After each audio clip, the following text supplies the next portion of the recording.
ఆయన సొంత వాహనాలు. అది తెలుసా నీకు జగన్మోహన్ రెడ్డి? ఆయన గురించి ఏదో ఆయన మ్యాచ్. ఇంకొకటి అన్నాడు, నేను వెళ్ళి చూడాలా, ఇంట్లో ఉండి నాకులా చూడలేడా అంట. నువ్వంటే జనాలంటే నిన్ను ఆల్రెడీ ఇంట్లో కూర్చోబెట్టారు కాబట్టి నువ్వు ఇంట్లో కూర్చొని చూడాలి. ఇప్పుడు ఇంట్లో కూర్చొని చూస్తావు. ఆయన జనాలు గెలిపించుకున్నారు. ఆయన సరదాగా బయటికి వెళ్తారు ఆదివారం పూట. ఒక క్రీడా స్ఫూర్తి కలిగిన వ్యక్తి. అటువంటి క్రీడా స్ఫూర్తి ఉంది కాబట్టే ఈరోజు ఉమెన్ క్రికెటర్స్ ప్రపంచ స్థాయిలో వరల్డ్ కప్ సాధిస్తే వాళ్ళని తీసుకొని ఇంటికి తీసుకొచ్చి ఈరోజు ఎప్పుడూ లేని విధంగా వాళ్ళని సత్కరించుకున్నాం. 2 కోట్లు డబ్బులు ఇచ్చి, అదేవిధంగా వాళ్ళకి హౌస్ సైట్ ఇచ్చి, ఆ అమ్మాయికి అన్ని విధాల సౌకర్యాలు ఇచ్చి, గ్రూప్ 1 జాబ్ ఇచ్చి, శ్రీచరణ్కి నేనే వెళ్ళాను అమ్మాయిని రిసీవ్ చేసుకోవడానికి. 3 మంత్రులు వెళ్ళిన రిసీవ్ చేసుకోవడానికి ఆ అమ్మాయిని. అంటే ఒక క్రీడా స్ఫూర్తిని పెంపొందించడానికి ఒక క్రీడా స్ఫూర్తి కలిగిన వ్యక్తి ఆయన సొంత డబ్బులు తీసుకొని ఆయన సొంత డబ్బులు పెట్టుకుని ఫ్లైట్ టికెట్ కొనుక్కొని వెళ్తే నీకేంటి నొప్పి? అంటే నీకు ఆ అవకాశం రావట్లేదనా? రాదు. ఇందాకే మా పయ్యవల కేశవ్ గారు ఒక మంచి స్లోగన్ ఇచ్చారు. నిజంగా ఎట్టి పరిస్థితుల్లోనూ నువ్వు తిరిగి అధికారంలోకి వస్తావన్న ఆలోచన కూడా వద్దు అని.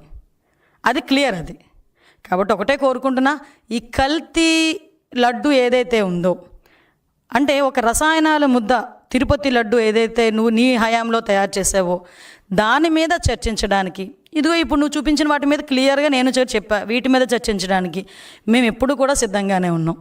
మేమేదో అసెంబ్లీలో కౌన్సిల్లో మేమేదో అడ్డుకుంటున్నామని మాట్లాడుతున్నామేమో, ఆధారాలు లేక మీ వాళ్ళకి మాట్లాడే అవకాశం, మీ చైర్మన్ అక్కడ కూర్చొని మేము అవకాశం ఇవ్వడం ఏంటండి? నిజంగా బుర్ర ఉండాలి. మీ చైర్మనే కదా అక్కడ. అంటే నా ఉద్దేశం ఏంటంటే, ఇందాకే మాట చెప్పాను, అంటే తప్పుడు చేసేసి పక్కన వాళ్ళ మీద నెట్టేయడం. అంటే నేను ఒక మాట అన్నా, తనకంటుకున్న బురదని 10 మందికి అంటించాలని కొన్ని జంతువులు ప్రయత్నం చేస్తూ ఉంటాయి. అలాగే యాస్ట్రీస్ జగన్మోహన్ రెడ్డి గారు కూడా అదే పని చేస్తున్నారు. ప్రజలు నమ్మే పరిస్థితిలో లేరు. ఈరోజు కల్తీ లడ్డు ఏదైతే ఉందో, వ్యవహారం ఏదైతే ఉందో చర్చించడానికి మేము రెడీ. కౌన్సిల్లోని రమ్మనండి, ఏదైనా మేము మాట్లాడతాం.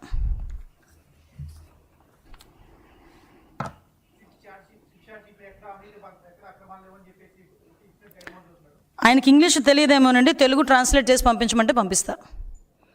ఆ తెలుగైనా చదవడం వచ్చేమో చూడమనండి ఒకసారి, అదైతే చూస్తాను ఒకసారి.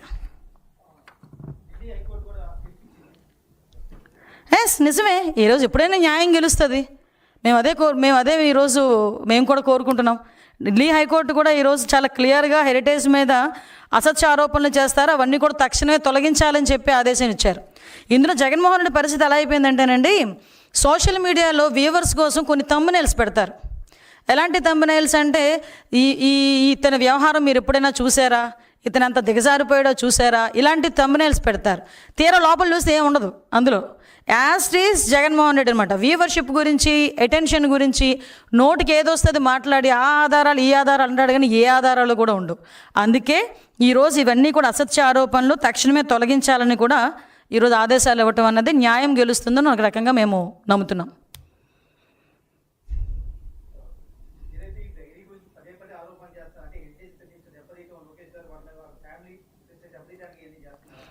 ఒకటేంటంటే, ఇందులో 2 యాంగిల్స్ మనం చూడాలండి. ఒకటి, కల్తీ లడ్డు విషయాన్ని డైవర్ట్ చేయాలి అన్నది ఒకటి.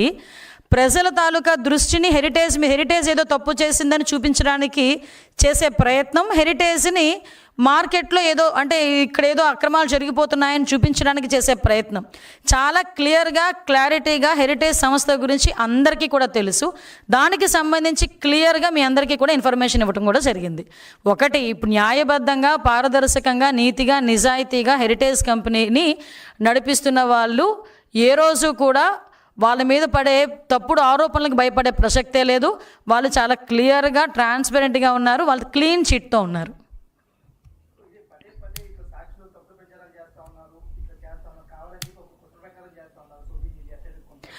మీకు అది చెయ్యకపోతే సాక్షి పేపర్ కానే కాదు కదా. తప్పుడు వార్తలు, తప్పుడు ప్రచారాలు చెయ్యకపోతే అది సాక్షి పేపర్ కానే కాదు.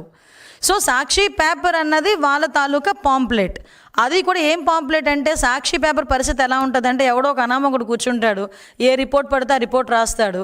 ఆ రిపోర్ట్ ఏదో ప్రపంచ స్థాయి గుర్తింపు పొందిన ల్యాబొరేటరీ నుంచి వచ్చిన రిపోర్ట్ లాగా మా కౌన్సిల్ మెంబర్స్ ఏమో తీసుకొచ్చి కౌన్సిల్లో చూపిస్తారు. అంటే నేనేమంటానంటే వాళ్ళు రాసిన రాతలని కూడా వాళ్ళు వచ్చి అదే నిజమని నమ్మించడానికి చేసే ప్రయత్నాలు. నేనైతే ఎవరు కూడా సాక్షి పేపర్ని న్యూస్ పేపర్ అని మాత్రం అనుకోరు.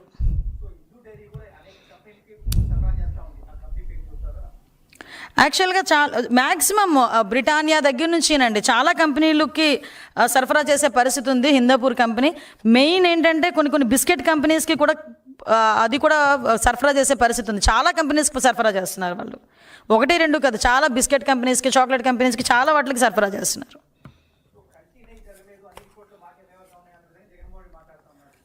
అదే అడుగుతున్నా నేనేంటంటే సిట్ రిపోర్ట్ ఒకసారి చదవమనండి. అది ఇంగ్లీష్లో ఉన్న తెలుగులో ఎవరో ఒకరు ట్రాన్స్లేట్ చేస్తారు. కనీసం అది పెట్టి ChatGPTలో తెలుగు ట్రాన్స్లేట్ అని కొడితే వస్తుంది. అది కూడా తెలియదు ఆయనకి.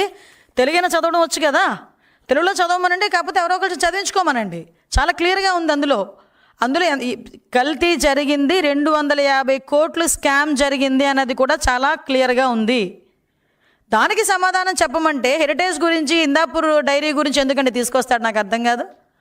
ముందు ఇది మాట్లాడమనండి, దీని సంగతి తేల్చమనండి. దీని సంగతి మేము వాళ్ళు ఏదైతే ఆరోపణలు చేశారో వాటన్నిటికీ కూడా మేము సమాధానం చెప్పాం.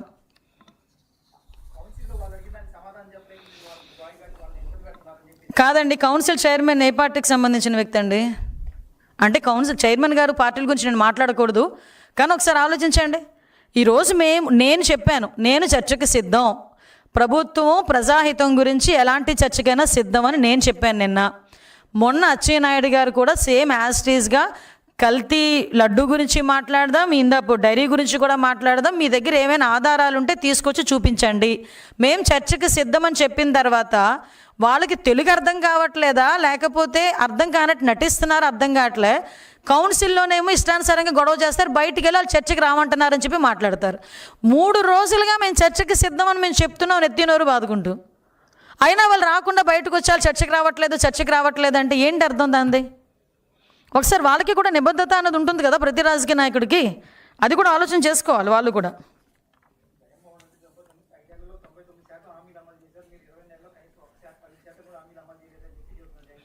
కాదండి, ఒకటంటే నాకు అదే ఒక్కొక్కసారి ఆయన లెక్కలు ఎవరు వేసి చూపిస్తున్నారో, ఎవరు మాట్లాడుతున్నారో, స్క్రిప్ట్ ఎవరు రాస్తున్నారో నాకు అర్థం కావట్లేదు. కానీ కొంచెం వాస్తవాలకి దగ్గరగా మాట్లాడితే ప్రజలు నమ్ముతారు.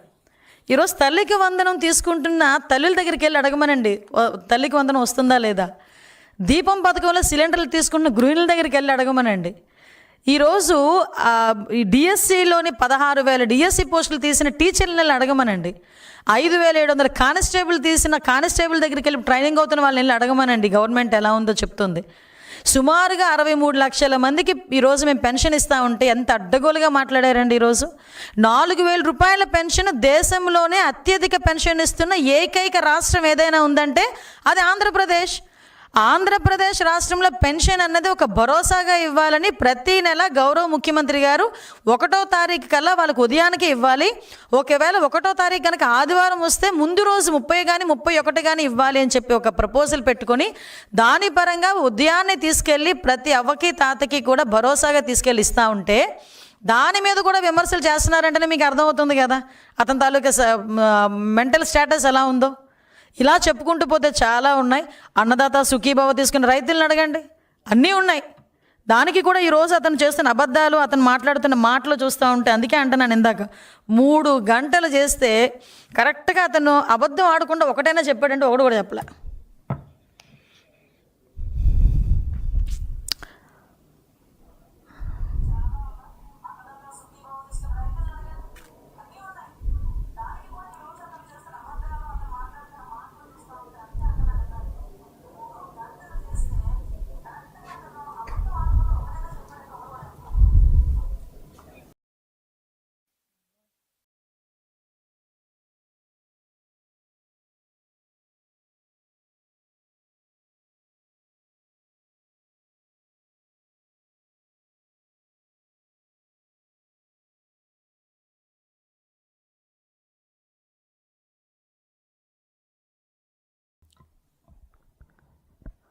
మా అందరికీ నమస్కారం.